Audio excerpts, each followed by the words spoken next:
Growing up, I loved watching Van Helsing. It was the first movie I ever watched that didn't have a happy ending, so yeah. Spoilers, by the way. Spoilers in this Van Helsing 2 video. So, imagine my disappointment when I was old enough to understand that the movie was clearly left open-ended for a sequel that never came. Before we start speculating, I have to catch you up on this masterpiece of 2000 cinema. It's on Netflix if you wanna watch or rewatch it first, or last time I checked it was on Netflix, I don't know about now. By the way, I won't be getting into the animation because honestly I'm so lazy, I don't feel like it. I read the plot on Wikipedia and there didn't seem to be anything important, so let's roll the intro because I love my intro so much. I'm gonna be so sad if I forget it. And then let's dive into Van Helsing 2004.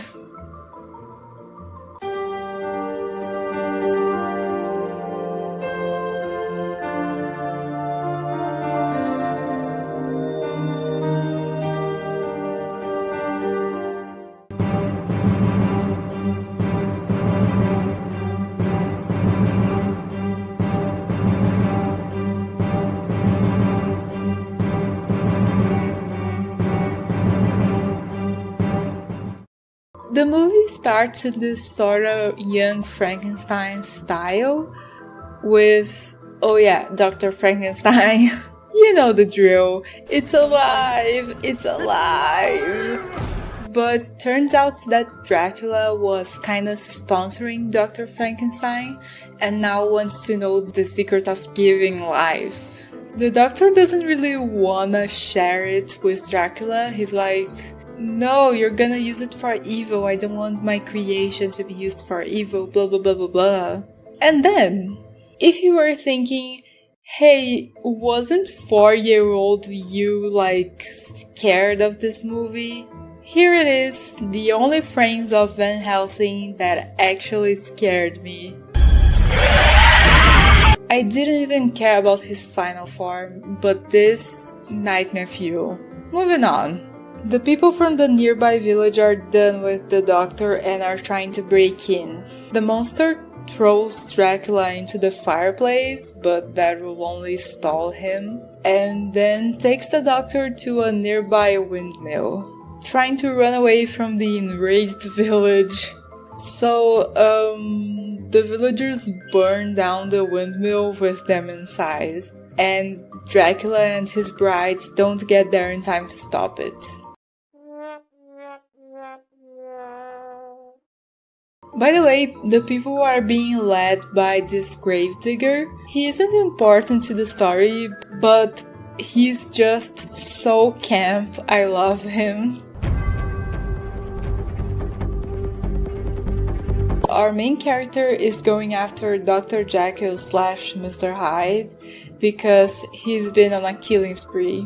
By the way, Van Helsing is wanted dead or alive and continues to wear his very distinctive getup. Very bold of him.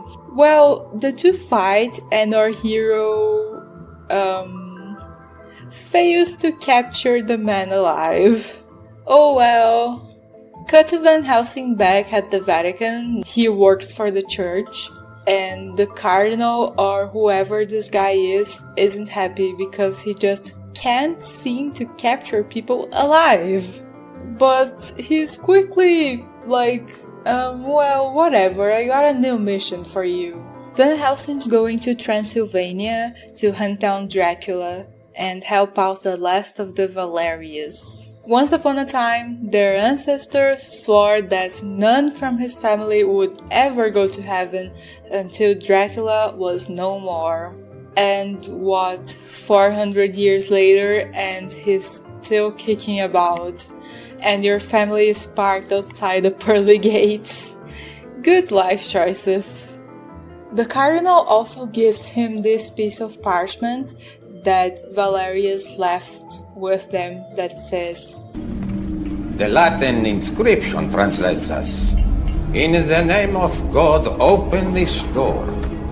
There is an insignia. Yes, it matches your ring. I think that in Transylvania you may find the answer you seek.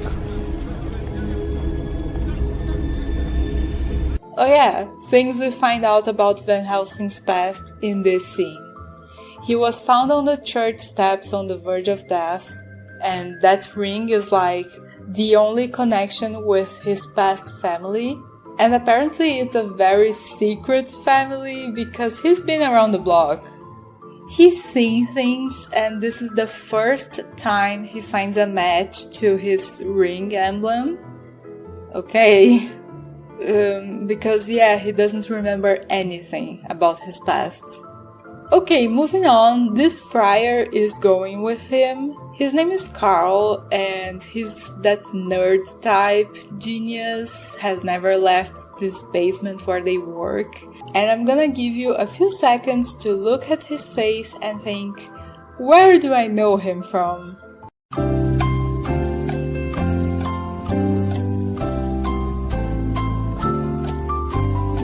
Okay, got it? It's Faramir, like that Faramir Boromir's younger brother. Like Faramir, the beautiful valiant knight of the realm. It's the same guy. Same time frame also, since Return of the King 2003, Van Helsing 2004. I was just flabbergasted when I found out. Anyways, they gather their vampire hunting stuff. Cool crossbow, crucifix, holy water, thing that explodes and emits a light equal to the sun's. And then they're on their merry way. But I'm not a field man. Van Helsing? I don't want to go to Transylvania. Then we cut to a scene where Balkan, one of the two remaining Valerius, is standing on this thing in the middle of the forest, clearly pretending to be tied up, and then a werewolf attacks. It's a trap though, and Balkan's allies activate a contraption, but things don't go exactly like rehearsals. The rope gets stuck, and then we see... I don't care what anyone says about her hair being too perfect and her wearing high heels and this thing being way too tight. She's camp. End of story. But things continue to go wrong. He lets his revolver with silver bullets fall down. The sidekicks down there try shooting at the werewolf but hit the ropes sustaining the cage instead. And the cage falls down and breaks and the werewolf escapes. He's gonna get Anna, but then the brother pushes her out of the way and shoots the beast. But they fall down a cliff into this river.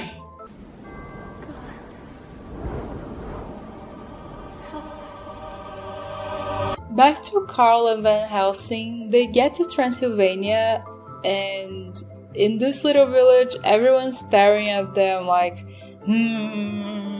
By the way, Van Helsing lore number 2, he has dreams about fighting the Romans, dreams that are way too real. The camp gravedigger is here! Anna appears and she's like, we don't need your help, Van Helsing. I'm sorry, I can't do her accent. I love it, but I can't. I'm here to help you. I don't need any help. Really?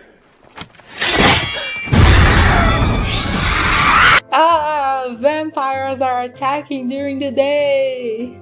Wait, can we talk about what she said for a minute? Girl, you're the last of your line. Your brother went down a cliff with a werewolf. What do you mean you don't need the help? Anyways, the vampire attack. The brides are also camp. Look at them, I love them so much. A fight ensues and oh no, 2 of the brides got Anna. But as the good camp villains they are, They keep savoring the moment, and then Van Helsing kills the third one.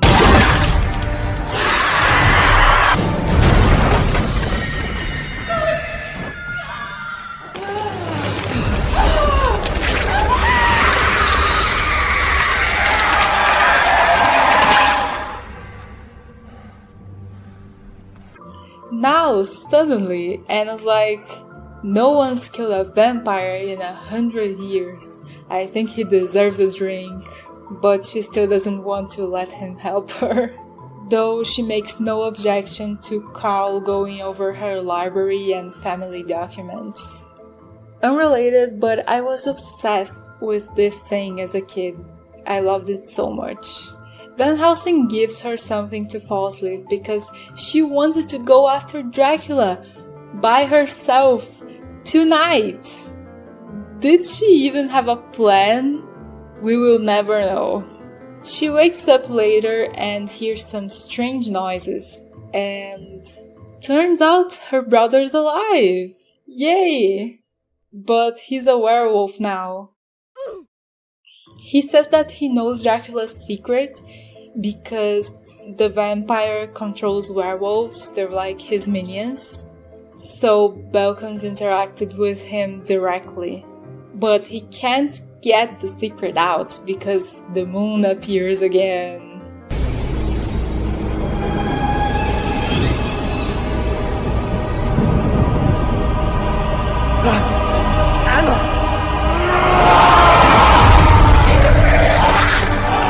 Our hero appears and tries to shoot Anna's brother, and he jumps out a window, and Van Helsing goes out to run after him. In his hunt, he meets with the camp gravedigger again. Again, not important, just love him.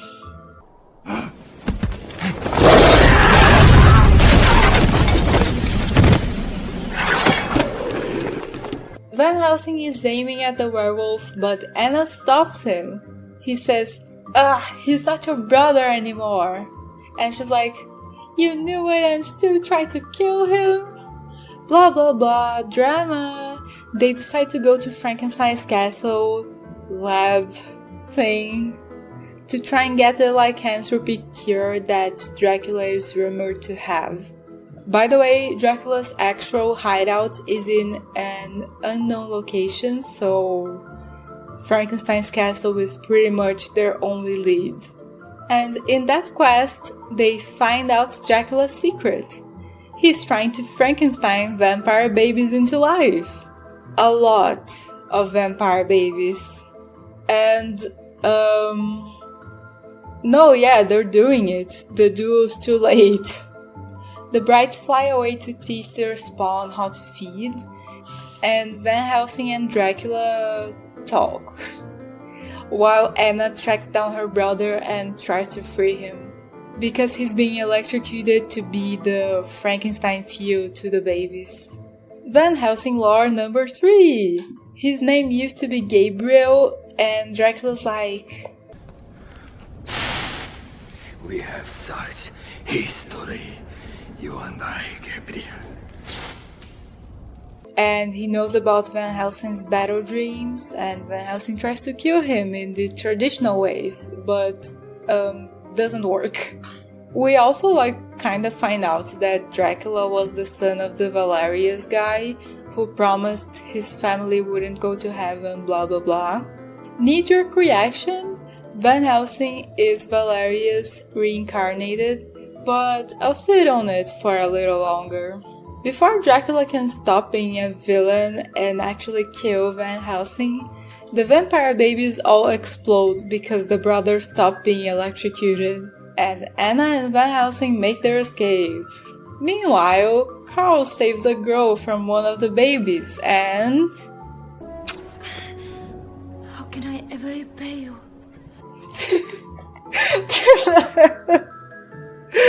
I can't believe this. Back to Anna and Van Helsing. They're in the rain drinking absinthe. The dream date, really. And no one knows how to kill Dracula. And him being like, Well, you could have told me that sooner. When the ground caves in, and in the cave they find Frankenstein's monster. He's like, I wanna live, but please kill me because I am the key to creating life Dracula's looking for. And Anna's like, oh okay, don't mind if I do.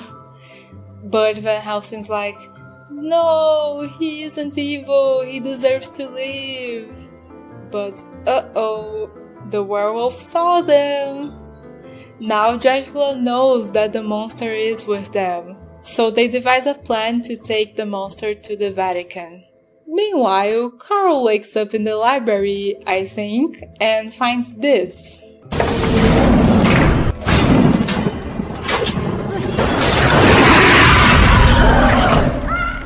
So, taking the monster to the Vatican by carriage. The brides follow them, but don't worry, the carriage Van Helsing was driving was actually a diversion.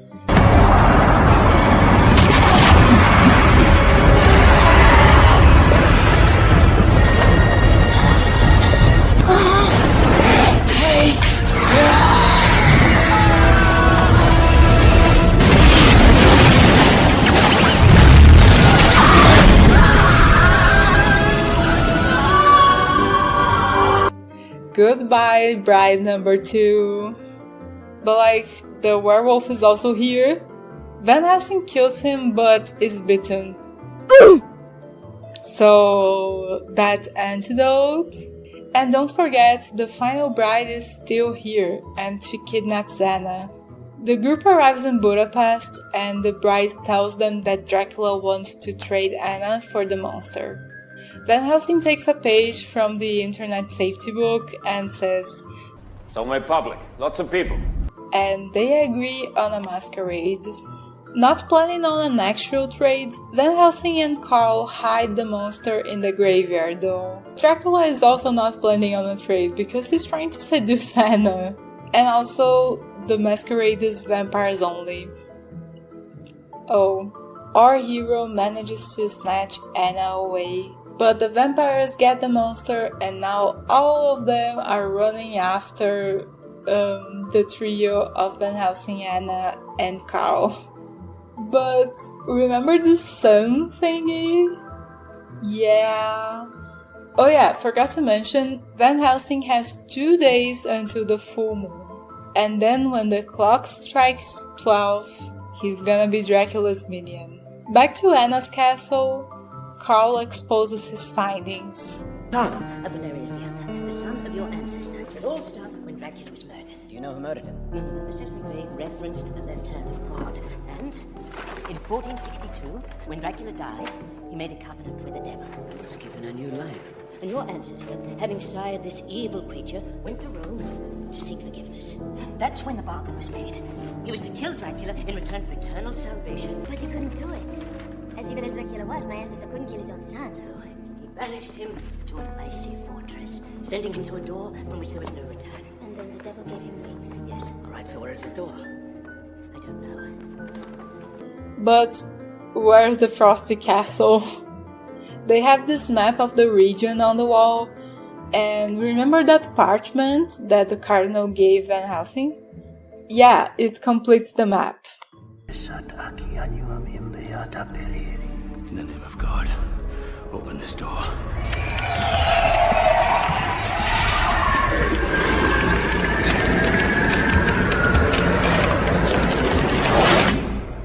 And it turned into a mirror, which is the portal to the Frosty Castle.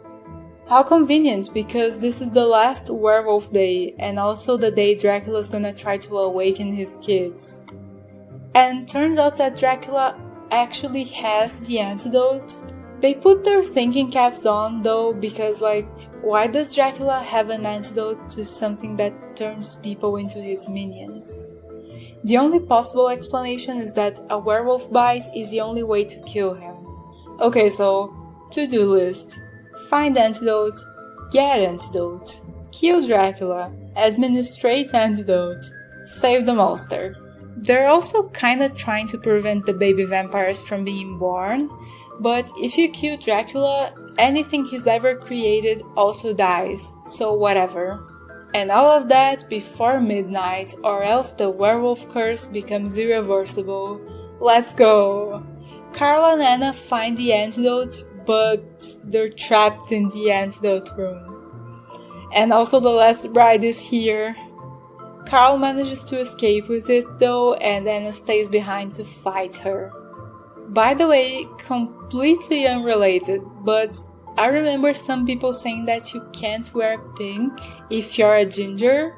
Sir, she's serving. Anyways, this is the climax of the movie. People are fighting, babies are being born, air acrobatics are being performed, and this is genuinely a fun movie.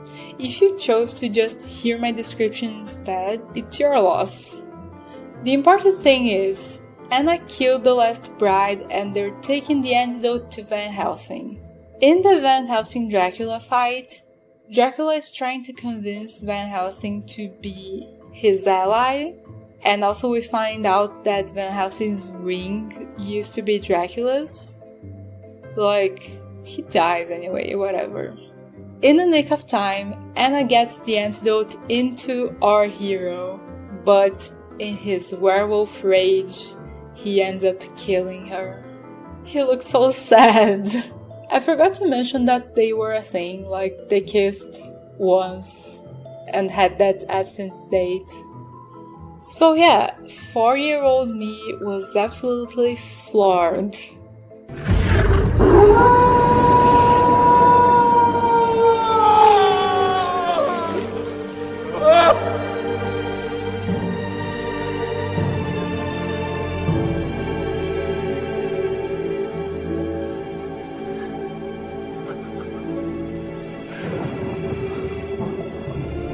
They make her a funeral pyre, which like, girl, look at this movie, they might as well go crazy with the religious aspect. Because it's supposedly Catholicism, right? But it seems like everyone believes in reincarnation. And now the funeral pyre? Okay. Van Helsing sees Anna in the sky and her whole family is now in heaven. The monster is sailing away in like 4 tree trunks strapped together. Don't know where he thinks he's going on that. And the last scene is Van Helsing and Carl riding into the sunset while the epic theme song plays. It's all but a...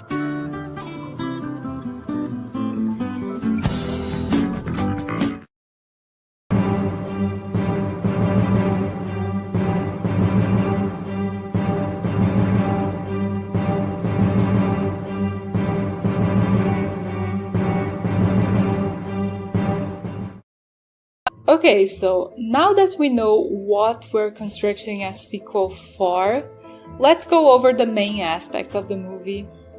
First, the vibes. It's a stupid action movie. Not like overtly stupid, but you know.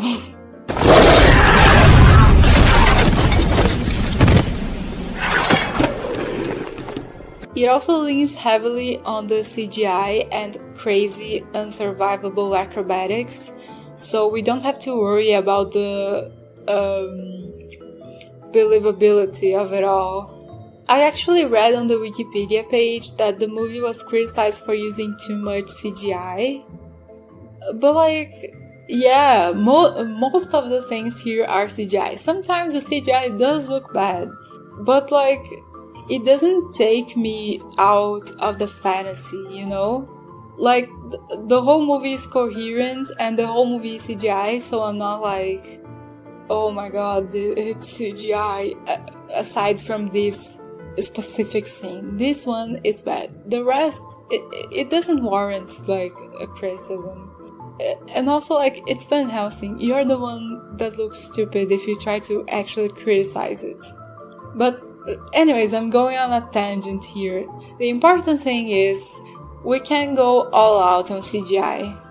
Second point is the villains. We need some ancient public domain monsters for Van Helsing to fight against, excluding vampires, Frankenstein, Jekyll and Hyde, and werewolves. And at least one of them has to be old enough so we can develop. The third point, Van Helsing's backstory. Here's what we know about him. He was found on the verge of death on the church steps in Rome, probably as a child since he doesn't remember his family or anything before being taken in. He has a ring with a snake on it that was already with him when he came to the church. And this ring used to be physically Dracula's. He even shows that Van Helsing cut his finger off to get the ring. And the same snake was on that piece of parchment. We also know that he has vivid nightmares about stuff he didn't do. And we know that he is God's left hand. Dracula straight up tells him. Plus, the only hint as to who killed Dracula when he was alive, is God's left hand. By the way, I did bring up the possibility of Van Helsing being Valerius reincarnated, but I don't think that's the case because of the way Dracula talks to him. We have such history, you and I, Gabriel.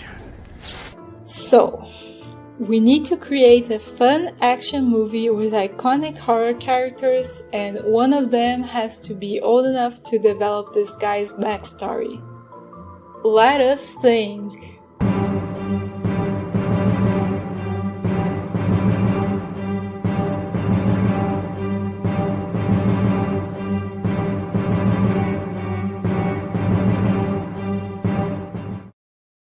So I couldn't find any ideas for a Van Helsing 2, ideas from an official source, probably because they're being used on that reboot.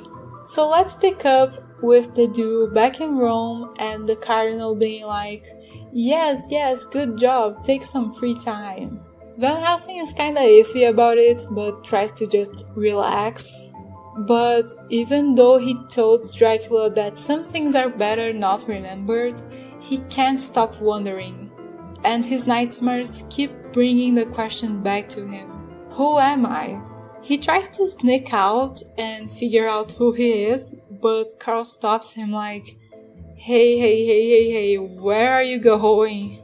Van Helsing ends up explaining everything to him, and Carl's well, okay, I have a better idea for you to start your search.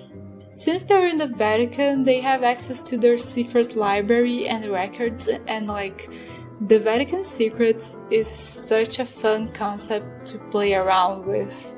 They're looking for references to the only concrete things they have, God's left hand and the Valerius family. Maybe they have a side quest about getting the keys to a part of the library they don't have access to, like Carl distracting the person who has them and Van Helsing getting them, or vice versa. And there, they find more concrete records about God's left hand. Well, sorta. The words are just kinda gibberish to them, and they're trying to decipher them, but then they hear a noise. So we got our first action scene, and I chose, as the monster, Springfield Jack. I know, he's a London urban legend. Why is he in Rome? But we're writing a hypothetical Van Helsing 2. If you don't know who he is, he was an alleged criminal in London who could just jump really high.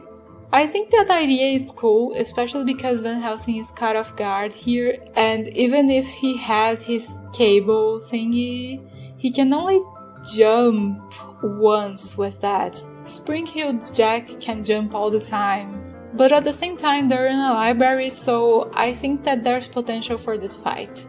After a bit of action, Springfield Jack escapes into the night, and the duo's what was that? They're discussing it and then notice that one of the files is missing. Oh no! They report to the cardinal and he's oh yeah, we've heard rumors about that guy in London, go get that file! Yay, another extremely CGI city and probably destroying an iconic monument. They're going by a ship and are attacked by sea creatures. So, action scene on a ship, it's probably raining, And when it ends, Carl's like, "Oh, you're the best, Van Helsing." And Van Helsing's like, "That was easy. Too easy." But whatever, they arrive in London and get some info from the church there. Maybe they see some weird stains in the graveyard or something like that, and someone goes, "Oh yeah, that appeared around 2 weeks ago." And it's the vampire dust, and they're like, "Whoa, our actions have consequences." Then they go to the spot where they think Spring-Heeled Jack's gonna attack, and Carl's invented a Spring-Heeled invention, or like something for Van Helsing to be able to fight against their foe. Action scene number 3. And there's a surprise for the audience, trap for Spring-Heeled Jack. For the first time in his career, Van Helsing caught someone alive. They take him in for questioning, but he's kinda cryptic about it, so everyone decides that if he has any relevant information, it might take him a while to share it. Van Helsing's like, "There's something fishy going on." And Carl's like, "Oh, you're overthinking it, get some rest." Our hero's nightmares have been getting worse, but tonight he has a strange dream of a very specific ruin, and he feels like it's different from his other nightmares. He wakes up like, "Carl!" After some research, they locate the ruins and just go there. Van Helsing has a hunch that this means more than just the super secret files. Maybe on the way there they fight like ghosts or something, I don't know. They get to the ruins and are all careful but are caught in a trap. Then the creepiest, campiest cultist starts talking to them, and it's time for Van Helsing's flashback. So, while the church only goes after unnatural entities and possessed people, this society believes that people are the true evil, and the church secretly aligns with them, and that's God's left hand. Back to Dracula, even while alive, he had his eyes on that eternal life business. He captured a person from the cult because he had heard rumors and tortured him and everything to no avail, and then stole his ring. And this is obviously not an isolated mischief. This man was causing havoc in their little corner of the world. His dad, Valerius, was like, "Whoa, my son sucks." And the society was like, "Whoa, your son sucks." And here's where Van Helsing comes in. He had been reincarnated time and time again to serve the society, but this time around he was Dracula's partner. And I'm saying this while sprinkling as much of a gay undertone as would be allowed in a 2000s action movie. But he sees the light, I don't know, God speaks to him or something. And to be pardoned and join the society, he has to kill Dracula. And so he does, and is overcome with guilt for killing his bestie. The guilt consumes him, and when Dracula comes back as a vampire, aka something even worse than what he would be if Van Helsing hadn't killed him, Gabriel just dies of shame. The society had a prophecy about Van Helsing being the one destined to kill Dracula, so they, with their magic, create that portal to the Frosty Castle, and that's why their symbol is on that parchment. And Valerius puts his whole family on the line so that Dracula is occupied while they wait for Van Helsing's return. When he was reborn, the society found him, stole his memories, left him at the church with the ring, and poof. Because since Dracula was now more on the jurisdiction of the church, they thought it would be better if Van Helsing was raised by them. And now that that whole situation had been resolved, the society wanted Van Helsing back into the fold. Our hero is like, "Well, I don't really like my church job. I often end up killing innocent beings, so let's give it a shot." Maybe he just says yes and Carl's like, "Wait, what?" And when they're alone, Van Helsing explains his reasoning and goes, "Carl, come on, aren't you just a simple friar? You had a fling in Transylvania, you're not an exemplar Christian anyways, come on now." While giving them a tour of the castle hold thing, the cultist says that the society was founded in like 200 AC, to which Van Helsing's like, he's giving poker face, but inside he's like, I have dreams that predate that. So anyways, he gets his first mission, and we can have an action scene here, but like, he realizes that this sucks and isn't any different from the church. Oh, wait. This is an action movie, it has to end with an epic battle. Okay, epic 10-minute battle against the slayful cultists, and Van Helsing wins. Carl's like, well great, what are you gonna do now? And Van Helsing looks at the dead cultist like, predestination, are you even Christian? We have free will, I'll make my own way. The end! So I like this ending because it leaves the possibilities open for a sequel, but is also more conclusive than the actual movie. I think in the third one, Frankenstein would make an appearance with his bride, but that's kinda all I have. Oh, wait, I didn't give Van Helsing a romantic interest in this movie. That just won't do. Okay, sprinkle a few mildly suggestive dreams about the cultist throughout the movie, and now the cultist is a she, and when they meet there's sort of a thing. Good enough for me. Back to Van Helsing 3 vague ideas. Maybe Van Helsing would be kinda instinctively drawn to finding more about his identity. Imagine him in the desert, still wearing his iconic outfit. I don't know, I'm not about to write Van Helsing 3, at least not right now. Okay, let me test this, goal thing out. I get, 300 likes on this video, I'll make that Van Helsing 3 video. Which means I will never make it, but I don't know, manifesting? Thank you so much for watching. Like, comment, subscribe, and blah blah blah blah. Happy Friday the 13th in October, and I'll make more videos if an anvil doesn't fall on my head. Bye!